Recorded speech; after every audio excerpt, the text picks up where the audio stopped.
اچھا، جب ہم انصاف کی بات کرتے ہیں تو ذہن فوراً پرامن مستحکم معاشروں کی طرف جاتا ہے، جہاں عدالتیں ہیں، قوانین ہیں، ایک پورا نظام چل رہا ہے۔ لیکن کسی بھی نظام کا اصل امتحان تو تب ہوتا ہے جب حالات معمول پر نہ ہوں۔ سوچیں ذرا، قحط پڑ جائے، کوئی وبا پھیل جائے یا جنگ چھڑ جائے، ایسے میں کیا ہوتا ہے؟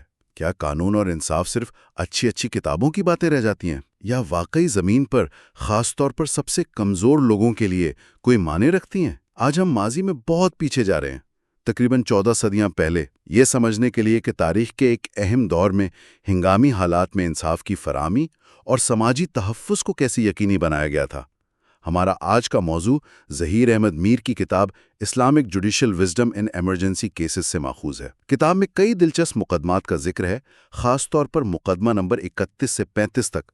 یہ ہنگامی حالات کے مخصوص پہلوؤں کا احاطہ کرتے ہیں۔ آج ہم ان میں سے دو پر، یعنی مقدمہ 31 جو ہنگامی عدالتی نظام سے متعلق ہے، اور مقدمہ 32 جو بے گھری سے بچاؤ پر ہے، ان پر خاص توجہ مرکوز کریں گے۔ مقصد صرف پرانے واقعات دہرانا نہیں ہے، بلکہ یہ کھوج لگانا ہے کہ ان ابتدائی مثالوں میں، ان اصولوں میں آج کے پیچیدہ دور کے لیے کیا سبق پوشیدہ ہیں۔ کیا وہ حکمت عملی آج بھی کارآمد ہو سکتی ہے؟ تو آئیے اس دلچسپ مواد کا گہرائی سے جائزہ لیتے ہیں۔ جی بالکل، اور یہ موضوع اس لیے بھی اہم ہے کہ بحران کسی بھی معاشرے کی صلاحیتوں اور اس کی اخلاقی بنیادوں کو پرکھتا ہے۔ جب سب کچھ ٹھیک چل رہا ہو تو اصولوں پر قائم رہنا نسبتاً آسان ہوتا ہے۔ اصل چیلنج تو تب آتا ہے جب دباؤ بڑھے، وسائل کم ہوں اور فوری فیصلوں کا تقاضا ہو۔ ظہیر احمد میر کی یہ تحقیق ہمیں صرف واقعات نہیں بتاتی، بلکہ ان اصولوں کی طرف اشارہ کرتی ہے جن کی بنیاد پر وہ نظام قائم تھا۔ خاص طور پر مقدمہ 31 اور 32 ہمیں دکھاتے ہیں کہ کس طرح ابتدائی اسلامی معاشرے نے ان چیلنجز کا سامنا کیا، جہاں ایک طرف فوری عملی اقدام کی ضرورت تھی تو دوسری طرف انصاف اور انسانی وقار کے تقاضوں کو بھی پورا کرنا تھا۔ یہاں دلچسپ بات یہ ہے کہ یہ صرف نظریاتی باتیں نہیں تھیں، یہ وہ اصول تھے جن پر عمل کیا گیا، جن کے نتائج نکلے۔ تو پھر اس شروعات کرتے ہیں مقدمہ نمبر 31 سے۔ عنوان ہے ہنگامی فیصلوں کا نظام۔ کتاب کے مطابق اس کا بنیادی نقطہ یہ ہے کہ بحران میں، مثلا جنگی صورتحال، فیصلوں میں تیزی لائی گئی، لیکن اس تیزی کا مطلب یہ نہیں تھا کہ انصاف کے عمل کو ہی لپیٹ دیا جائے۔ یہ توازن کیسے قائم رکھا گیا، یہ آج بھی ایک بہت بڑا سوال ہے۔ جی، ماخذ اس حوالے سے بتاتا ہے کہ ہنگامی حالات جیسے دفاعی ضرورتیں یا داخلی سلامتی کے فوری خطرات، ان میں فیصلہ سازی کے عمل کو مؤثر اور تیز بنایا گیا تھا۔ لیکن اہم نقطہ یہ ہے کہ اس رفتار کو حاصل کرنے کے لیے بنیادی اصولوں کو قربان نہیں کیا گیا۔ مثلا اگر کسی پر الزام ہے تو اسے صفائی کا موقع دینا، گواہوں کو سننا اور دستیاب شواہد کی بنیاد پر فیصلہ کرنا، ان چیزوں کو نظر انداز نہیں کیا گیا۔ لیکن کیا اس تیزی کی وجہ سے غلطیوں کا امکان نہیں بڑھ جاتا؟ عام حالات میں تو پوری تفتیش ہوتی ہے، لمبی کارروائی ہوتی ہے۔ ایمرجنسی میں یہ سب کیسے ممکن تھا؟ کیا ماخذ اس پر کچھ روشنی ڈالتا ہے کہ معیار کو کیسے برقرار رکھا گیا؟ یہ بہت اہم سوال ہے۔ کتاب اس طرف اشارہ کرتی ہے کہ ہنگامی حالات میں شاید طریقہ کار کو مختصر کیا جاتا تھا، لیکن انصاف کا جو جوہر ہے اسے نہیں چھوڑا جاتا تھا۔ یعنی ہو سکتا ہے کہ اپیل کے مراحل کم کر دیے جائیں یا فیصلہ سنانے کے لیے وقت کی حد مقرر ہو، لیکن بنیادی حق جیسے اپنا دفاع کرنے کا حق وہ متاثر نہیں ہوتا تھا۔ اس کے پیچھے غالباً یہ سوچ کار فرما تھی کہ ریاست کی ذمہ داری صرف نظم و نسق قائم رکھنا نہیں، بلکہ عدل قائم رکھنا بھی ہے، چاہے حالات کتنے ہی مشکل کیوں نہ ہوں۔ یہ ایک انتظامی نہیں بلکہ ایک اخلاقی ذمہ داری سمجھی جاتی تھی۔ یعنی رفتار اور انصاف کے درمیان ایک بہت ہی نازک توازن قائم کرنے کی کوشش کی گئی۔ یہ تو آج کل کے نظاموں کے لیے بھی ایک بہت بڑا سبق ہے۔ اکثر دیکھتے ہیں کہ ایمرجنسی کے نام پر بنیادی حقوق معطل کر دیے جاتے ہیں۔ بالکل، اگر ہم اسے وسیع تناظر میں دیکھیں تو آج دنیا بھر میں ایمرجنسی قوانین اور خصوصی ٹریبیونلز پر یہی بحث ہوتی ہے کہ وہ شہری آزادیوں کو کس حد تک محدود کرتے ہیں۔ مقدمہ نمبر 31 سے ہمیں یہ یاد دہانی ملتی ہے کہ تحفظ فراہم کرنے کے نام پر انصاف کا گلا نہیں گھونٹا جا سکتا۔ ظہیر احمد میر کی تحقیق یہ بتاتی ہے کہ اس ابتدائی دور میں اس بات کو یقینی بنانے کی کوشش کی گئی کہ ہنگامی اختیارات کا غلط استعمال نہ ہو اور فیصلہ سازی ممکنہ حد تک شفاف رہے۔ آج کی دنیا جہاں ہمیں قدرتی آفات، وبائی امراض، دہشت گردی اور جنگوں جیسے بحرانوں کا سامنا ہے، یہ تاریخی مثال ہمیں اپنے موجودہ نظاموں پر سوال اٹھانے کی دعوت دیتی ہے۔ کیا ہمارے ایمرجنسی پروٹوکولز واقعی انصاف اور انسانی حقوق کا خیال رکھتے ہیں؟ یہ واقعی ایک سنجیدہ نکتہ ہے۔ اچھا، اب انصاف کی بات سے آگے بڑھتے ہوئے بحران کے دوسرے پہلو کو دیکھتے ہیں، یعنی جب لوگ اپنا سب کچھ کھو بیٹھے ہیں، خاص طور پر سر چھپانے کی جگہ۔ یہ ہمیں مقدمہ نمبر 32 کی طرف لاتا ہے، جس کا عنوان ہے بے گھری سے بچاؤ۔ اس کا خلاصہ کیا ہے؟ مقدمہ نمبر 32 ایک اور بنیادی اصول کو واضح کرتا ہے۔ بحران کے دوران جو لوگ بے گھر ہو جائیں، انہیں پناہ فراہم کرنا صرف انفرادی ہمدردی یا خیرات کا معاملہ نہیں، بلکہ یہ پورے معاشرے اور ریاست کی اجتماعی ذمہ داری ہے۔ اس کی سب سے مشہور مثال تو یقیناً ہجرت مدینہ کے بعد کی ہے نا؟ جب مکہ سے مسلمان اپنا گھر بار چھوڑ کر مدینہ آئے تو ان کے پاس کچھ نہیں تھا۔ ماخذ اس صورتحال سے نمٹنے کے طریقے پر کیا کہتا ہے؟ جی، کتاب اس واقعے کو ایک کلیدی مثال کے طور پر پیش کرتی ہے۔ مدینہ کے مقامی باشندوں یعنی انصار نے نہ صرف غیر معمولی فراخ دلی کا مظاہرہ کیا، بلکہ ریاست نے یعنی رسول اللہ صلی اللہ علیہ وسلم نے اس مسئلے کو ایک منظم طریقے سے حل کیا۔ انہوں نے مواخات کا نظام قائم کیا، یعنی بھائی چارہ۔ یہ کوئی جذباتی نعرہ نہیں تھا، بلکہ ایک باقاعدہ سماجی و معاشی معاہدہ تھا، جس کے تحت ہر انصاری خاندان نے ایک مہاجر خاندان کی ذمہ داری قبول کی، انہیں اپنے گھروں میں جگہ دی، اپنے کاروبار اور وسائل میں شریک کیا۔ یہ کوئی وقتی بندوبست نہیں تھا، بلکہ اس نے ایک ایسی سماجی روایت کی بنیاد رکھی جس میں کمزوروں کی دیکھ بھال کو ادارہ جاتی شکل دی گئی۔ مواخات، اچھا، یعنی یہ صرف ذاتی پسند ناپسند یا رضاکارانہ مدد نہیں تھی، بلکہ ایک منظم پالیسی تھی۔ یہ تو بہت دلچسپ بات ہے۔ اس کا مطلب ہے کہ ریاست اس میں براہ راست شامل تھی۔ بالکل، ریاست نے صرف ترغیب نہیں دی، بلکہ ایک فریم ورک فراہم کیا، ایک ڈھانچہ بنایا جس کے تحت یہ مدد مؤثر طریقے سے پہنچائی جا سکے۔ اس سے یہ سبق ملتا ہے کہ معاشرہ اپنے کمزور ترین افراد کو، خاص طور پر آفت یا بحران کے متاثرین کو، حالات کے رحم و کرم پر نہیں چھوڑ سکتا۔ ان کی بنیادی ضروریات، جن میں رہائش سر فہرست ہے، کی فراہمی کو یقینی بنانا ایک اجتماعی فرض سمجھا گیا۔ آج کل ہم سوشل سیفٹی نیٹ یا ویلفیئر اسٹیٹ کی بات کرتے ہیں۔ کیا یہ اصول اسی کی ایک ابتدائی شکل تھی؟ ایک لحاظ سے کہا جا سکتا ہے، لیکن اس میں کچھ اہم فرق بھی ہیں۔ یہاں اجتماعی ذمہ داری کا تصور بہت گہرا ہے۔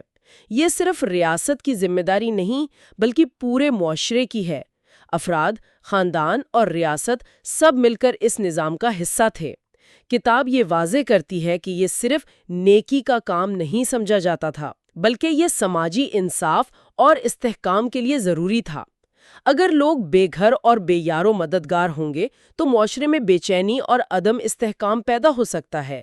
لہٰذا یہ ایک دانش مندانہ سماجی حکمت عملی بھی تھی۔ تو اگر آج کے دور سے اس کا موازنہ کریں تو کیا ہم کہہ سکتے ہیں کہ آج بھی یہ اصول اتنی ہی اہمیت رکھتا ہے؟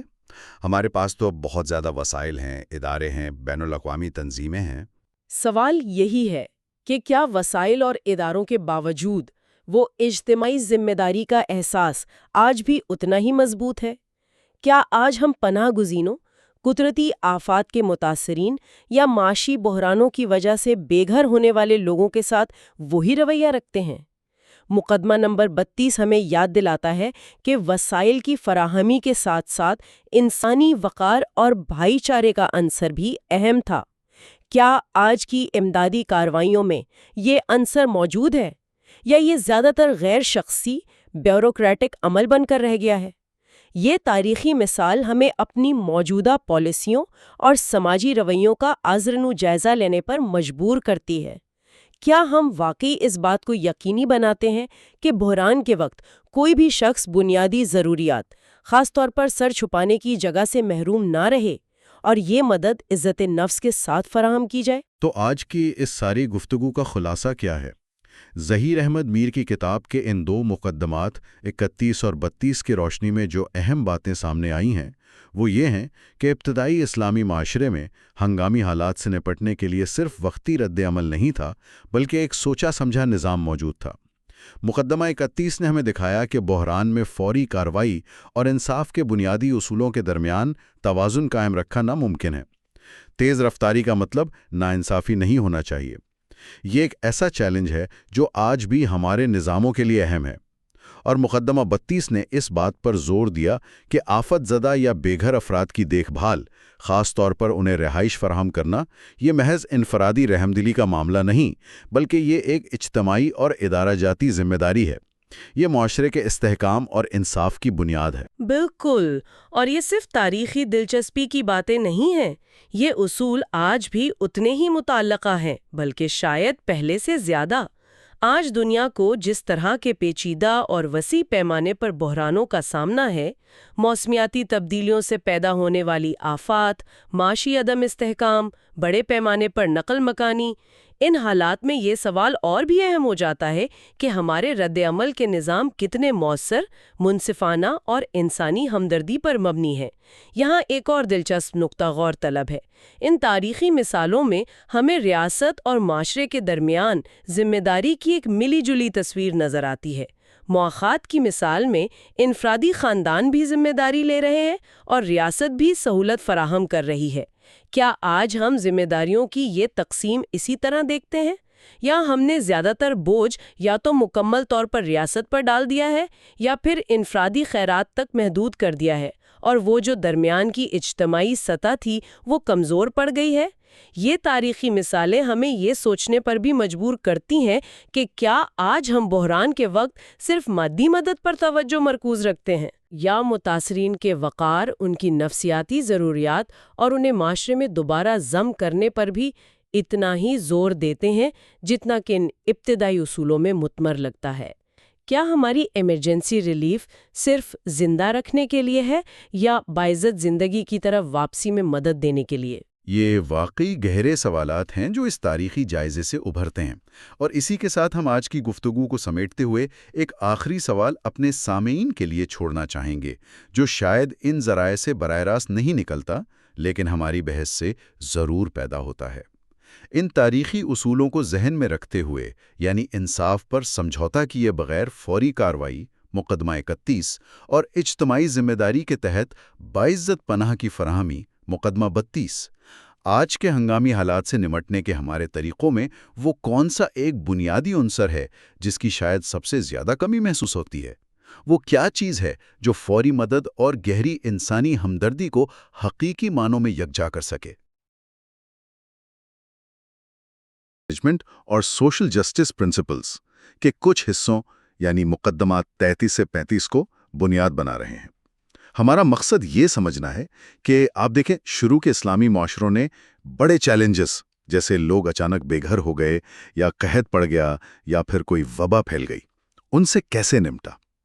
اور یہ صرف پرانی باتیں نہیں ہیں، ہم یہ جاننے کی کوشش کریں گے کہ ان طریقوں میں آج کے لیے کیا سبق ہے۔ تو آئیے اس پر گہرائی میں بات کرتے ہیں۔ جی بالکل، اور اصل سوال یہی بنتا ہے کہ صدیوں پرانے یہ اصول کیا آج بھی اتنے پیچیدہ مسائل جیسے پناہ گزینوں کا بحران ہے یا ابھی جو وبائیں ہم نے دیکھی ان میں ہماری مدد کر سکتے ہیں؟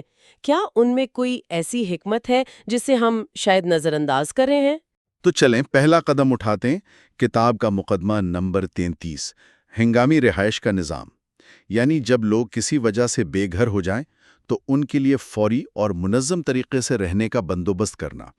تاریخ یہ بتاتی ہے کہ یہ صرف کوئی تھیوری نہیں تھی، اس پر عمل ہوتا تھا۔ جیسے جنگ یا آفت کے بعد خیمے لگائے جاتے تھے، مسجدیں، دوسری عوامی جگہیں، یہاں تک کہ لوگ اپنے گھر بھی کھول دیتے تھے۔ اہم بات یہ ہے کہ یہ سب مل کر منظم طریقے سے ہوتا تھا۔ کیا یہ عام تھا اس زمانے میں؟ یہ بہت اہم نقطہ ہے۔ اس دور میں رہائش کو صرف ایک آپ کہیں وقتی مدد یا خیرات نہیں سمجھا گیا، بلکہ اسے ایک بنیادی انسانی حق مانا گیا۔ یہ سوچ اصل میں بہت غیر معمولی تھی۔ یہ ظاہر کرتا ہے کہ معاشرے کے ہر فرد، خاص طور پر جو کمزور ہے، اس کا خیال رکھنا ایک اجتماعی ذمہ داری تھی۔ یہ صرف ہمدردی نہیں تھی، بلکہ ایک منظم نظام تھا۔ ایک منظم نظام۔ جی، جس میں ریاست اور کمیونٹی دونوں مل کر کام کرتے تھے تاکہ کوئی بے آسرا نہ رہے۔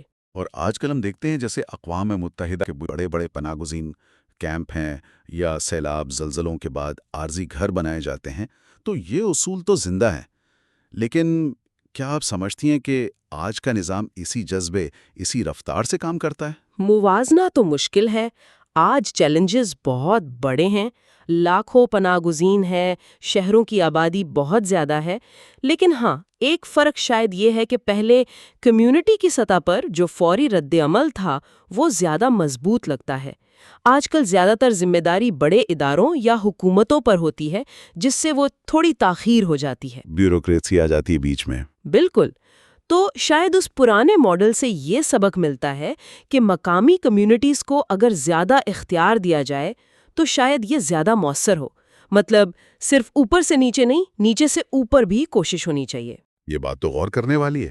اچھا، اب آتے ہیں اگلے اصول پر، مقدمہ نمبر 34، قحط یا چیزوں کی کمی کے وقت قیمتوں پر کنٹرول۔ یہ واقعی دلچسپ ہے۔ مطلب یہ کہ بحران میں جب لوگ پہلے ہی مشکل میں ہوں تو ان کا معاشی استحصال نہ ہو۔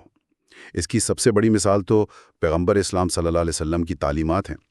ذخیرہ اندوزی یعنی جان بوجھ کر چیزیں روک لینا تاکہ قیمت بڑھے، اور ناجائز منافع خوری یعنی ضرورت کی چیزیں بہت مہنگی بیچنا۔